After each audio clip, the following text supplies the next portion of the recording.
Que seja o Espírito Santo que nos cubra com o seu poder e nos dê a sabedoria do céu, hoje e sempre. Amém. Meus irmãos, nesta noite eu trago para vocês um pedaço da leitura da epístola desta noite, que está registrado em Romanos capítulo 1, versículo 16 e 17. Versículo 16 e 17 do capítulo 1 do livro de Romanos. E ali diz o seguinte: pois não me envergonho do Evangelho, porque é poder de Deus para a salvação de todo aquele que crê, primeiro do judeu e também do grego, visto que a justiça de Deus se revela no Evangelho de fé em fé, como está escrito: o justo viverá por fé. Veja que o texto ele fala em vergonha. Vergonha. Você já sentiu vergonha? Se você pudesse descrever a vergonha, o que é vergonha para ti? Você sabe o que causa a vergonha? Já pensaram nisso? A psicologia, ela considera a vergonha um sentimento secundário. O que é isso? Antes de você sentir a vergonha, você vai sentir uma outra coisa. E possivelmente seja o medo. O medo pode causar vergonha. E o medo, por que o medo pode produzir vergonha? E por que medo? Do que a gente tem medo? Um dicionário na internet ele disse que medo vergonha é medo do julgamento, da rejeição ou da exposição negativa perante os outros. Ela surge quando percebemos que falhamos em atender às expectativas sociais ou aos nossos próprios padrões. Quer dizer, você coloca um padrão e você não alcançou o padrão que você desejou, e isso te causa medo, gerando um sentimento inadequado, de inadequação ou inferioridade. Por você não ter conseguido, isso produz um sentimento de inferioridade, vergonha. O dicionário da Almeida diz que é uma emoção de humilhação causada por consciência de culpa ou fracasso. Pode vir a vergonha. E aí faz sentido quando você pensa nos seus pecados, quando você percebe que caiu num pecado, e aí bate o sentimento de vergonha. Por quê? Porque você não atingiu, veio aquele sentimento de culpa, né, que apareceu por causa do pecado. Medo do que os outros irão dizer a meu ou ao seu respeito. Medo de ser rejeitado ou reprovado. Pode vir vergonha logo em seguida. Medo. Talvez medo por expressar aquilo que eu acredito, por aquilo que eu creio. Medo de dizer para os outros, devido à reação que vem de lá. Você expressa a sua fé, mas a reação do outro lado, em cima de você, pode ser muito forte. E é nesse contexto bíblico que o apóstolo Paulo está afirmando: por isso, quanto está em mim, estou pronto a anunciar o Evangelho também a vós outros em Roma. Ele estava a fim de ir em Roma. um grande império da época, onde o evangelho era tremendamente rejeitado. Ele, falando em missão e disponibilidade em falar da palavra de Deus, também entre aquelas pessoas mais difíceis. Por isso ele afirma que não tem vergonha de pregar o evangelho e ser rejeitado por causa de sua fé. Ele não tem medo, nem vergonha. Mas vamos lembrar o que é evangelho antes de prosseguir no pensamento. O que é evangelho? Vocês aprenderam isso? Quando se fala em evangelho, nós estamos falando de uma boa notícia que veio do céu. Evangelho significa boa notícia. E lá do céu veio uma boa notícia para toda a humanidade, para todos os seres humanos. E essa notícia é Jesus. E ela serve para todo mundo, e por isso que ele afirma primeiro do judeu e também do grego. Para todo mundo. Qual é o lema da nossa igreja há muitos anos já? Cristo para todos. Cristo para todos. E Paulo está dizendo, vamos começar pelos judeus, mas também para os gregos, para aqueles que achavam muitas vezes que a salvação estava na sabedoria. Quem é o evangelho então? Quem é essa boa notícia que vem do céu? Só pode ser um: Jesus Cristo. E o que faz Jesus ser essa boa notícia? Talvez muitos sentem vergonha de Jesus. E eu penso que na época do apóstolo Paulo não era diferente.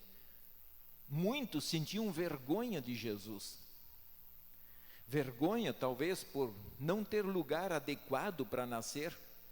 Como é que você diz que tem um rei e esse rei nasce numa estrebaria? Não tem um lugarzinho num hospital para mãe, não tem um lugarzinho num hotel, não tem um lugarzinho na casa de alguém para abrigar uma mãe, onde vai nascer o rei da humanidade?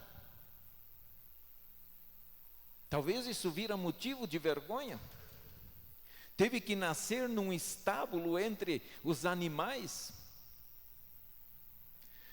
Por ser humilde e sentar com pecadores e comer com pecadores. Isso faz com que as pessoas tenham vergonha de Jesus. Por ser perseguido pelos líderes judeus e pela justiça da época. Que naquela época a justiça está igualzinha de hoje. Se pune os inocentes, se forja testemunhas. E Jesus passou por isso. E talvez muitos cristãos estavam com vergonha de falar desse Jesus. Talvez estavam com vergonha porque ele morreu da maneira mais horrível da época, que era morrer na cruz. Era como se morrer na cruz significava ser rejeitado por Deus. E você está adorando alguém que morreu na cruz? O seu rei morreu na cruz? Dona Ivone, baixa um pouquinho o meu microfone, está dando microfonia aí. A afirmação de Paulo nos faz olhar para a vida do apóstolo. Nós temos que olhar para a vida do apóstolo. Quem foi Paulo? Um israelita da tribo de Benjamim e fariseu, quer dizer, fariseu era o cara que dizia: eu cumpro a lei perfeitamente, eu sou o bom, vocês não prestam, mas eu sou legal, eu sou 100%. Os fariseus eram esses que achavam que não precisavam de Jesus Cristo. Era cidadão romano por ter nascido em Tarso. Foi educado em Jerusalém aos pés de Gamaliel. Perseguidor dos cristãos. Perseguiu cristãos. Por ser fariseu, via os cristãos como inimigos e tinha que eliminar eles, acabar com eles. E é o que nós estamos vendo hoje. Os muçulmanos, por verem os cristãos como inimigos, estão acabando com os cristãos lá na África. E o mundo calado. Os poderes caladinho, porque interessa aos poderes.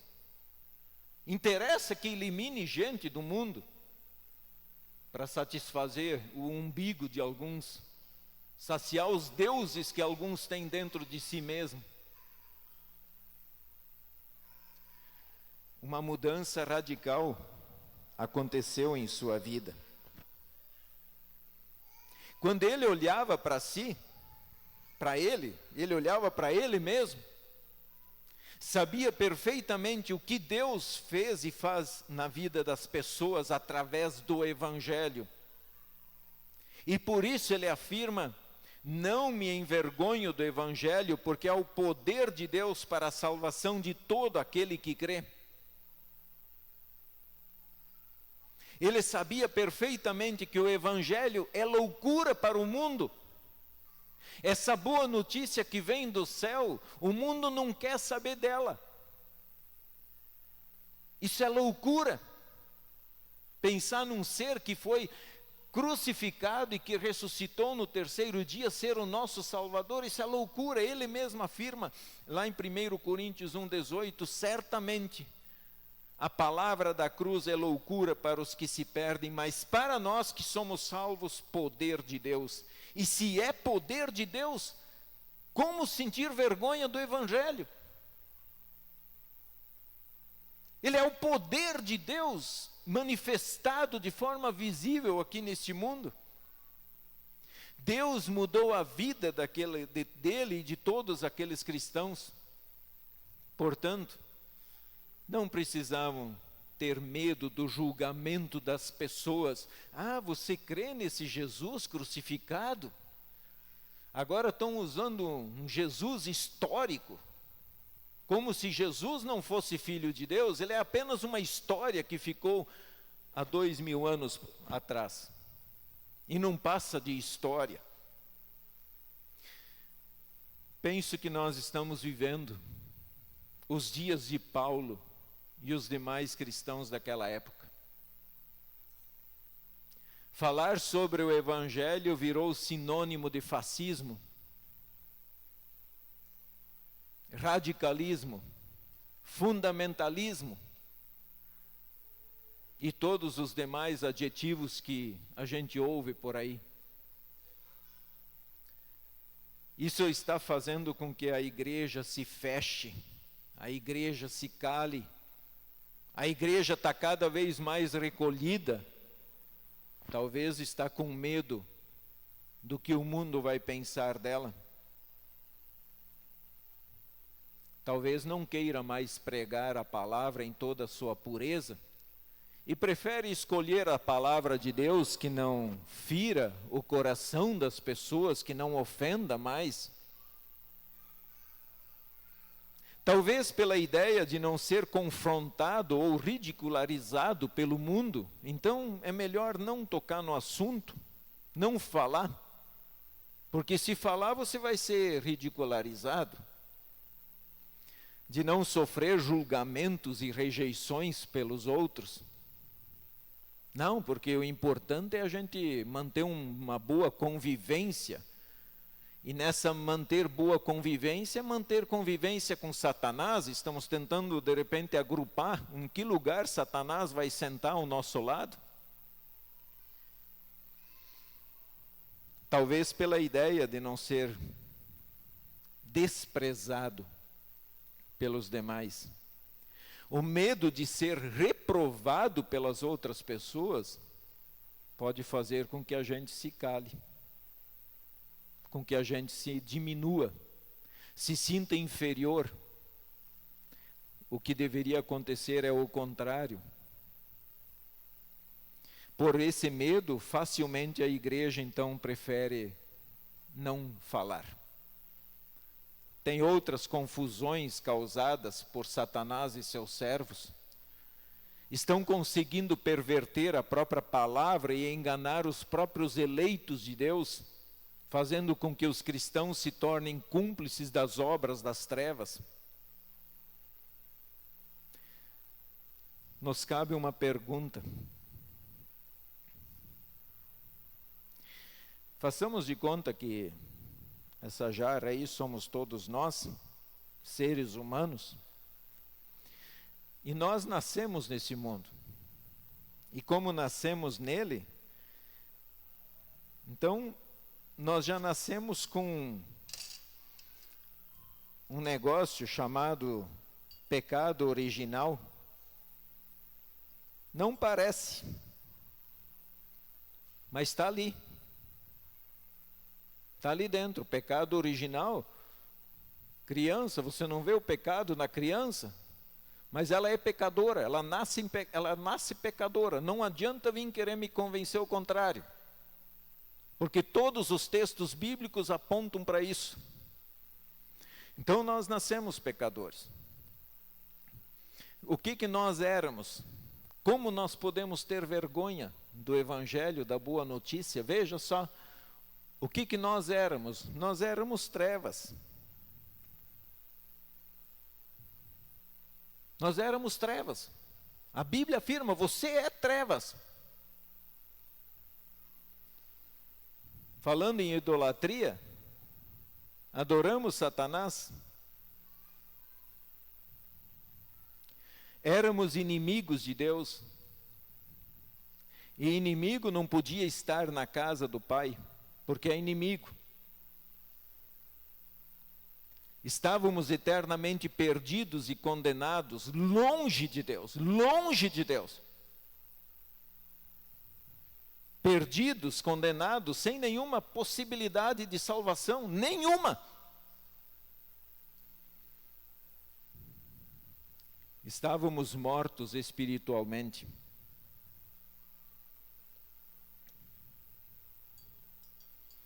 Esse é o ser humano. A gente olha para a vida da gente e diz: Deus, o que fez o Senhor ter misericórdia, compaixão? O que faz o Senhor me amar? O que faz o Senhor olhar para mim e ter compaixão? Se éramos tudo isso, pessoal, o que aconteceu na nossa vida e na vida dos cristãos, de todos os verdadeiros cristãos, eu estou falando? Acontece que Deus amou a sua criação e mandou um Salvador. E esse Salvador, ele vem no mundo. Ele vem no mundo e ele faz o quê? Ele transforma o nosso coração. Ele transforma a nossa vida. Ele nos trouxe perdão. Hoje nós somos luz no Senhor. Vocês sabem o que é ser luz no Senhor? Hoje amamos e adoramos a Deus acima de todas as coisas. Por quê? Porque o Espírito Santo está em nós. Somos amigos e somos filhos de Deus. Hoje somos salvos porque Deus enviou Cristo, o Evangelho do céu, que é o poder dele para fazer o quê? Nos salvar. Ele nos trouxe vida que dura para sempre. E aí eu pergunto, como podemos ter vergonha do Evangelho? Como podemos ter vergonha de Jesus? Se Ele transformou o nosso ser, mudou a nossa vida. A igreja de Deus nesse mundo não tem motivo para se envergonhar. mas para se gloriar, para se orgulhar. Orgulho de um Deus vivo, um Deus que tem misericórdia e vem, me abraça e me acolhe mesmo sendo o que eu era. Um Deus que me deu perdão, me chamou de filho. Você é filho. Você só tem o inferno, mas hoje você tem o céu, porque Jesus te dá o céu. Se orgulhe da sua fé. Não sinta vergonha da sua fé e do seu Salvador. Na escola, no trabalho, em qualquer lugar que você esteja. Fale do Evangelho. Eu tenho certeza que tem pessoas precisando ouvir. Porque se Ele mudou, gente, a minha vida,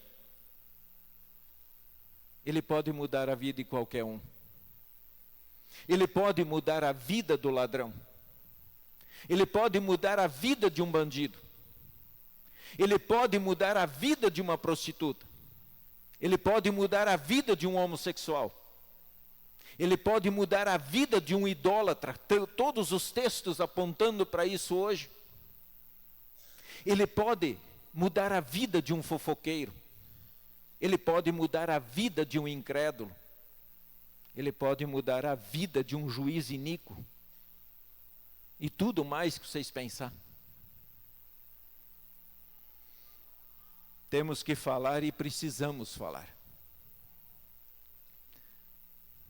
Agora transformados, com a vida transformada, esse Deus, Ele quer que a gente vá e seja o sal da terra e luz do mundo. Viva a sua fé. Coloque ela em prática no relacionamento com a sua esposa, com seu esposo, com seus filhos, com seus amigos, com seus pais, com seus inimigos. Coloque a vida de fé em prática. Como afirma o texto, visto que a justiça de Deus se revela no Evangelho de fé em fé, como está escrito, o justo viverá por fé. Para que o Espírito Santo coloque a fé, esta fé que salva, precisamos anunciar o Evangelho, a boa notícia da salvação, que vem a mim, chegou até vocês. Deus está estendendo ela a cada um aqui, e quer estender a todo mundo lá fora, para a salvação de todo aquele que crê. Continuemos firmes e nos orgulhemos do Evangelho. Amém.